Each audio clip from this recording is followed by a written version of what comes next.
Você vai abrir sua Bíblia em 1 João 4, no versículo 8.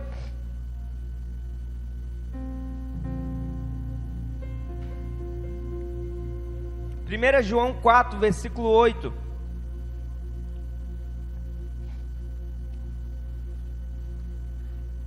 Primeira João está lá no finzinho da Bíblia. 1 João, para te ajudar, fica antes de 2 João.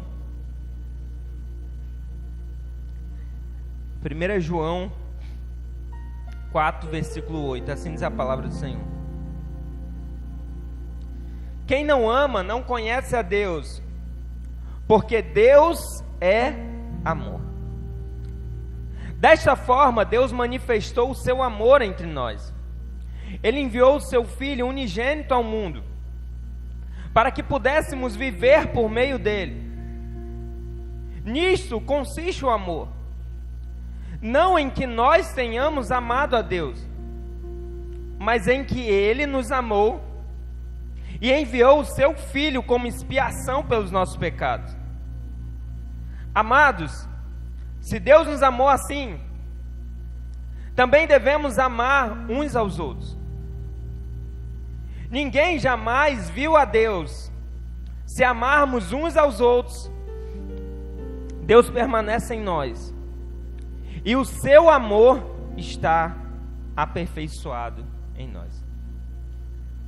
É incrível nós lermos essa passagem, principalmente por quem está a escrevendo. Quem está escrevendo esse livro é João, um dos homens que teve mais consciência do amor de Deus, a ponto dele, quando se refere a ele mesmo, ele diz: João, aquele a quem Jesus amava. Então a gente olha para João e vê uma pessoa que entendeu o amor de Deus por ele. João, em todos os livros, ele vai descrever um pouco desse amor. Mas que amor é esse? Um amor que está na natureza de Deus. Deus não precisa fazer esforço para te amar, porque assim como a palavra diz, Deus é amor. E eu sei que na nossa realidade, a gente fala em amor, cada vez falar em amor tem sido mais superficial. A gente vê pessoas que acabaram de se conhecer e já dizem que se amam. Adolescentes e jovens então, hein, irmão? A gente olha para o amor na nossa sociedade e a gente tem apenas uma palavra para definir diferentes tipos de amor. Então, se eu falo que amo a minha filha, e que amo a minha esposa, e que amo a Deus, a mesma palavra que eu usei foi amor. Mas são 3 tipos de amores diferentes. O amor que eu sinto pela minha filha é diferente do amor que eu sinto pela minha esposa, é diferente do amor que eu sinto por Deus. E nessa diferenciação, quando a gente olha para o grego, a gente tem outras explicações e outras palavras para amor. A gente vê que Platão, ele define um amor chamado eros, onde esse amor, ele ama aquilo, você ama aquilo que você deseja. Então, se você deseja muito algo, você passa a amar aquilo. Sempre que você deseja, você ama na intensidade que você deseja. O problema é, a partir do momento que você realiza aquele desejo, o amor praticamente acaba. O amor eros, ele tem a ver com esse desejo. Mas também tem uma definição de outro amor, que é o phileus, que significa amizade, porém não remete apenas ao termo. Engloba a lealdade, a família, a comunidade. Dessa forma, o termo trata apenas sobre a ação que a gente pratica, sobre pessoas próximas. Então, se eros, eu estou falando de desejo sobre algo que eu ainda não tenho. Phileus, eu estou falando de algo que está perto. Eu estou falando da minha proximidade, daquelas pessoas que eu conheço, que estão próximas a mim. Agora, quando a gente lê a definição do amor que João está falando aqui, ele está usando a definição de ágape. E ágape é totalmente diferente dos outros tipos. Porque a ágape significa um compromisso incondicional. Ágape significa que eu vou te amar, mas mais do que isso, eu vou torcer e vou amar para que você vá bem, você seja bem sucedido e eu fique feliz com isso. Então ágape é um amor que não precisa que você faça algo para mim para que eu te ame. E o amor de Deus está definido aqui como ágape, que é um amor que é baseado em fidelidade, bondade, paciência, tolerância e boa vontade. Então a gente está tendo uma definição de amor, do amor de Deus totalmente diferente das outras. Só que quando a gente olha esse amor que nos amou, a gente vê que esse amor nos amou e Ele deu provas disso. Quando a gente tem algumas pessoas que até falam isso sobre, não é só amar, mas é provar que ama. E a gente está falando de um amor que provou que nos ama. Ele provou que nos ama como? Entregando o seu Filho unigênito para que nós estivéssemos aqui. Eu, durante o tempo que eu estava lendo e orando a Deus por essa mensagem, eu lembrei de um vídeo antigo, irmão, que esse vídeo ele trazia um relato de um homem que ele era responsável por baixar uma rampa para que o trem passasse. Só que ele está naquele controle, só que um dia o filho dele está brincando ali por perto. Enquanto o filho dele está brincando, ele está olhando a hora que o trem vai vir. Só que um boneco do filho dele cai naquele buraco, o filho vai tentar pegar e cai ali. E a partir daquele momento, aquele homem tem duas escolhas: ou ele mantém a rampa levantada e todo mundo que está vindo daquele trem será morto, ou ele abaixa a rampa, ele esmaga o filho dele, mas faz com que todas aquelas pessoas vivam. Quais são as pessoas que estão naquele trem? Pessoas drogadas, alguns que não se preocupam uns com os outros, egoístas. Mas aquele homem, quando ele olha o filho e olha aquelas pessoas, ele decide salvar todos que estão no trem. E eu tenho certeza que se fosse qualquer um de vocês, se fosse o seu filho na mesma situação, você salvaria o seu filho. Só que quando a gente olha para esse vídeo, eu olho para Deus e vejo Deus não poupando o próprio filho por amor a mim e a você. Você imagina o seu filho falando: pai, eu não aguento mais sofrer, se possível, afasta de mim esse cálice. E você manter com que seu filho morra, seja crucificado, por amor a tantas pessoas que às vezes nem reconhecerão que ele existe. Esse homem que estava controlando o trem, ele remete um pouco do que Deus fez por nós, do que Deus fez de entregar o seu próprio filho para que estivéssemos aqui. Então é um amor que dá provas de amor. Cada dia, irmão, cada ano, quando a gente comemora a Páscoa, a gente comemora que, na verdade, nós fomos salvos. Mas a gente olha para a crucificação, a gente olha para Jesus naquela cruz. Às vezes, quando nós vemos alguma representação da crucificação, a gente fica com aquele pesar. Mas naquela cruz, Ele levou o peso dos meus e dos seus pecados. Naquela cruz, Ele nos deu uma nova vida. Então, Ele provou que nos ama através do seu Filho. O amor nos amou e nos deixou constrangidos. Em 2 Coríntios 5,14, a palavra diz: o amor de Cristo nos constrange, porque estamos convencidos de que um morreu por todos, logo todos morreram. Irmão, a coisa mais constrangedora do mundo é você, às vezes, receber algo sem você ter direito. É constrangedor. Às vezes você fez alguma coisa errada. Bom, isso acontece muito em cidade grande. Às vezes, rapaz, alguém te fecha no trânsito e você já, antes de ser convertido, aí você já começa a cirar, aí a pessoa sai do carro com a maior educação do mundo. Oh, meu Senhor, eu sei que eu estou errado, não sei o quê. Te quebra todinho, né? Te deixa constrangido. E o amor de Deus nos constrange por quê? Porque se você olhar para o teu passado,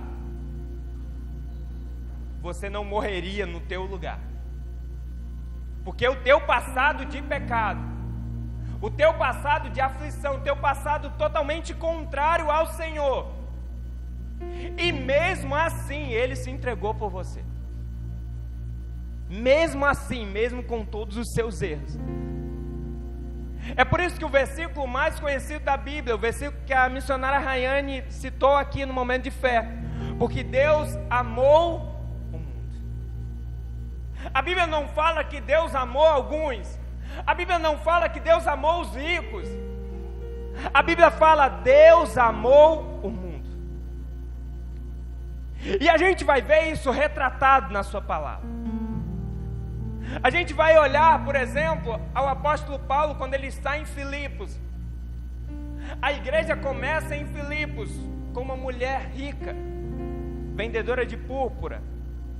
Então a igreja começa através de alguém da alta sociedade. Só que é só ela que se converte? Não. A igreja também começa, a salvação, o amor também alcança uma escrava que fazia adivinhações, mas era uma escrava. E o amor de Deus também alcança ela. O amor de Deus também alcança em Filipos um carcereiro. Talvez não era nem tão rico como Lídia, mas também não era um escravo. Então o amor de Deus alcança o meio termo. Mas o que nós olhamos é, independente se é rico, se é de classe média, se é pobre, o amor de Deus nos alcança. Quando a gente olha para Jesus, a gente vê Jesus falando com Zaqueu, um homem de muitas posses, e falando: Zaqueu, hoje me convém entrar em sua casa. Mas a gente vê também Jesus trazendo libertação para a mulher Ciro-fenícia, uma mulher que provavelmente não era de tantas posses. A gente vê Jesus falando bem de uma viúva que entregou 2 moedas, uma viúva pobre. O amor de Deus, ele alcança Zaqueu, mas o amor de Deus também alcança a mulher samaritana, uma mulher que a palavra diz que já teve muitos maridos. O amor de Deus alcança também a mulher adúltera, que enquanto os muitos tentavam apedrejá-la, Deus falou: quem não pecou, que atire a primeira pedra. Eu tenho que te falar, você pecou. Você que está aqui pecou. Mas o Senhor não atirou a primeira pedra em você. Pelo contrário, Ele morreu para que você estivesse aqui. Então o amor que nos constrange é um amor que amou a todos. Sabe por quê, irmão? Porque o diabo, ele é acusador. Enquanto ele é acusador, ele te aponta o teu passado. E ele fala: você agora está na igreja, você lembra o que você fez com fulano? Você lembra o que você fez naquela empresa? Você lembra o que você fez de errado na tua família? E o diabo vai pegando teu passado para apontar o dedo e te acusar. Mas eu vim aqui para te falar que o amor te amou, e o peso do pecado Ele levou naquela cruz. Você não precisa mais carregar esse jugo, você não precisa mais carregar esse peso. O amor nos amou e nos tornou filhos. A palavra diz em 1 João 3, do 1 ao 3: vejam como é grande o amor que o Pai nos concedeu, a ponto de sermos chamados filhos de Deus, o que de fato somos. Por isso o mundo não nos conhece, porque não o conheceu. Amados, agora somos filhos de Deus, e ainda não se manifestou o que haveremos de ser, mas sabemos que quando se manifestar seremos semelhantes a Ele, pois o veremos como ele é. Todo aquele que nele tem essa esperança purifica a si mesmo, assim como ele é puro. Eu já falei aqui, mas eu acho que é didático a gente trazer de novo, de que a Bíblia não fala que você que crê em Jesus é um filho qualquer. A Bíblia diz que você é um filho por adoção. E eu sei que muitas das vezes quando a gente ouve a palavra adoção, às vezes a gente tende a pensar naquele que ninguém quis. A adoção daquela criança que os pais não quiseram. A adoção daquele que está à parte. A adoção é aquele que não teve amor. Só que na verdade, quando a gente olha para a realidade de Deus a nos amar,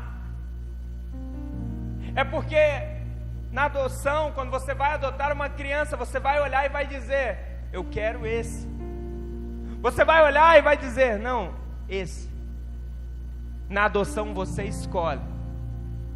Então nós nos tornamos filhos de Deus porque Ele nos escolheu. Nós nos tornamos filhos de Deus porque Ele nos chamou de filhos por adoção. Quer dizer que no meio de tantos Ele tem nos escolhido. E eu sei que isso às vezes traz algumas dúvidas para a gente pensar: pastor, mas o amor alcançou a todos. Todos são filhos de Deus. Mas a palavra diz que não são todos que são filhos de Deus. A palavra vai dizer em João 1,12 que contudo aos que receberam e os que creram em seu nome, deu-lhes autoridade de chamar-nos filhos de Deus. Então crê em Deus, crê nesse sacrifício que foi pago naquela cruz, crê que o amor te amou. Confessar Jesus como seu Salvador te coloca como filho de Deus. O amor nos amou e ficou acessível a todos nós. Irmãos, eu acho que eu contei isso na célula de homens. Acontece algumas coisas, às vezes na nossa vida, e eu falo principalmente por mim. Às vezes parece que o mundo para, irmão. Eu fico pensando assim, é como se Deus estivesse ministrando alguma coisa, mas é como se tudo tivesse parado. E um desses dias que eu estava em casa, a Hannah, ela está querendo brincar de pique-esconde. E ela fala: vamos brincar de esconde, papai, vamos brincar de esconde, mamãe. Irmãos, e a gente se esconde. Ela fica lá contando. Ela fala: vou contar de 1 até 10. E ela fala: 1, 2, 3, 10. E vai atrás da gente. E a gente sai e se esconde. E ela sempre faz a mesma coisa. Por exemplo, quando Deus falou comigo, eu fui me esconder atrás da porta do banheiro. Ela procurou, irmão. Procurou e procurava, perguntava à mãe dela: mãe, cadê o papai? E acho que nem a Isabela sabia onde eu estava. E procurava. Daqui a pouco ela viu o meu pé, falou: achei, papai. E na hora que ela me achou, ela falou: papai, agora você vai contar, e eu vou me esconder aqui. Eu falei: não, Hannah, vai se esconder. Não, eu vou me esconder aqui. Ou seja, eu já sabia onde eu ia encontrar ela. E naquele momento, paralisou para mim. Porque é isso que Deus fez conosco. A palavra diz em Jeremias 29:12, diz: então vocês clamam a mim, virão orar a mim, e eu vos ouvirei. Vocês me procurarão e me acharão quando me procurarem de todo o nosso coração. Só que a palavra diz mais e diz: eu me deixarei ser encontrado por vocês. Eu já sabia que eu ia encontrar ela atrás da porta. E Deus está falando para mim e para você: o amor que te amou está acessível. E você pode encontrá-lo. Porque teve um tempo quando Deus instituiu o tabernáculo, que existia um lugar chamado Santo dos Santos. Irmão, o Santo dos Santos era um lugar que apenas o sumo sacerdote entrava uma vez por ano. Então aquele lugar era inacessível para as pessoas, que apenas um sumo sacerdote entraria lá. levariam um sacrifício de expiação pelos pecados do povo. Então apenas aquele homem entrava no Santo dos Santos. Apenas um homem ia ali para o lugar mais íntimo de relacionamento com Deus. A grande questão é quando Jesus está na cruz, a palavra diz que ele dá um brado, e no momento que ele dá um brado, ele entrega o seu espírito a Deus, e no momento que ele entrega o seu espírito para Deus, o véu é rasgado. Pastor, e o que significa isso? Significa que o véu que separava o meu e o teu acesso a Deus foi rasgado, e hoje você tem acesso direto ao Santo dos Santos. Se você pegar aí onde você está, fechar os seus olhos, o acesso está liberado a Deus. Esse amor que nos ama, esse amor que nos constrange, esse amor que nos torna filhos, é um amor também que excede o nosso entendimento. A Bíblia diz em Efésios 3, 18 e 19: assim vocês perceberão com todos os santos qual a largura, o comprimento, a altura e a profundidade do amor de Cristo. Só a primeira parte do versículo.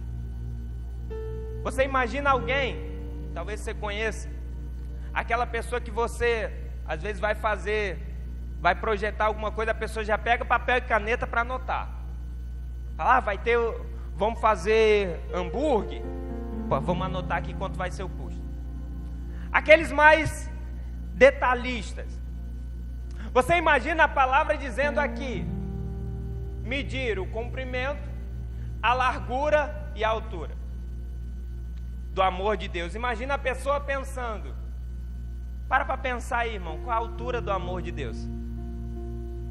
Tenta limitar a uma altura.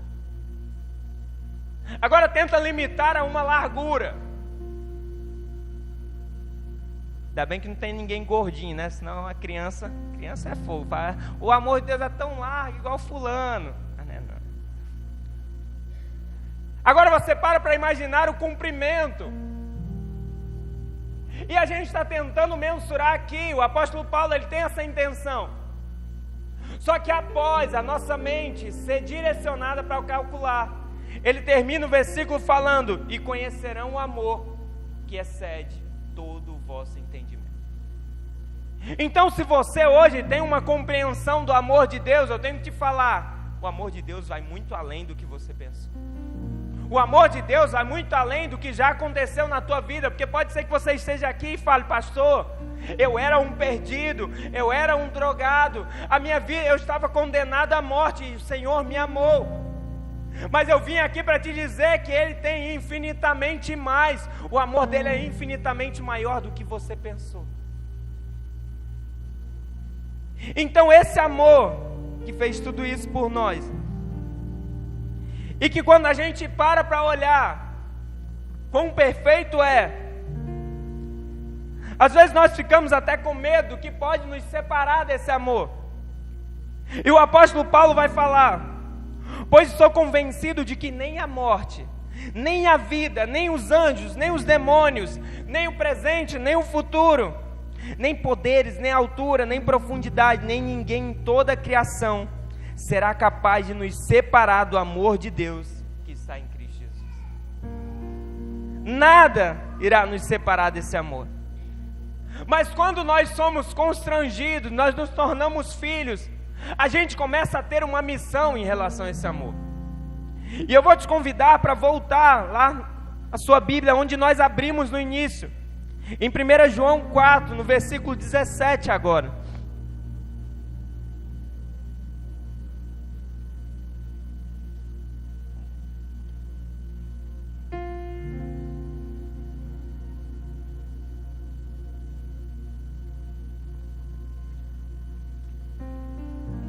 Que diz assim: dessa forma o amor está aperfeiçoado entre nós, para que no dia do juízo tenhamos confiança, porque nesse mundo somos como Jesus. No amor não há medo, pelo contrário, o perfeito amor expulsa o medo, porque o medo implica castigo. Aquele que tem medo não está aperfeiçoado no amor. Nós amamos porque Ele nos amou primeiro. Se alguém afirmar eu amo a Deus, mas odiar o seu irmão, é mentiroso. Pois quem não ama o seu irmão, a quem vê, não pode amar a Deus, a quem não vê. Ele nos deu este mandamento: quem ame a Deus, ame também o seu irmão. Então, se você tomou consciência do tamanho desse amor de Deus na sua vida, você tem algumas missões. E a primeira é: você precisa transbordar o amor de Deus na vida de alguém. O que a palavra está dizendo, se você diz que ama a Deus, mas não ama o teu irmão, a quem você está vendo, irmão, na verdade você não ama a Deus. Então todos os dias nós somos convidados a transbordar desse amor na vida de alguém. E às vezes você vai transbordar esse amor através de uma atitude, através de um gesto. Mas se esse amor te alcançou, você tem que transbordar ele na vida de alguém. Se esse amor transformou a tua vida, por que segurar esse amor a ponto de não transformar também a vida de outra pessoa? Esse amor que Deus nos deu como mandamento, esse amor que mudou as nossas vidas, é o amor que nós temos essa missão de repassar. Porque se a Bíblia diz que o Senhor, Ele amou tanto o mundo, se Deus amou tanto o mundo, nós somos filhos de Deus, nós também temos que amar. Eu não estou falando concordar com as práticas do mundo, mas é de você olhar pessoas como entraram aqui nessa noite, embriagadas, e você falar: eu amo essa pessoa. De você olhar para essa pessoa e dizer que o Senhor transforma essa vida. Eu sei que às vezes é difícil, porque a pessoa vem, ela vem normalmente bêbado, quer atrapalhar o culto, e a gente tem que organizar, manter a ordem. Mas irmão, Deus pode transformar aquele homem. O amor de Deus que nos alcançou, Ele pode alcançar aquele homem. A ponto de um dia ele estar aqui dizendo: eu era um drogado, eu entrava na igreja para atrapalhar, mas hoje eu sou um servo do Deus vivo, porque o amor me alcançou. E nós somos instrumentos de Deus para transbordar esse amor para outras pessoas.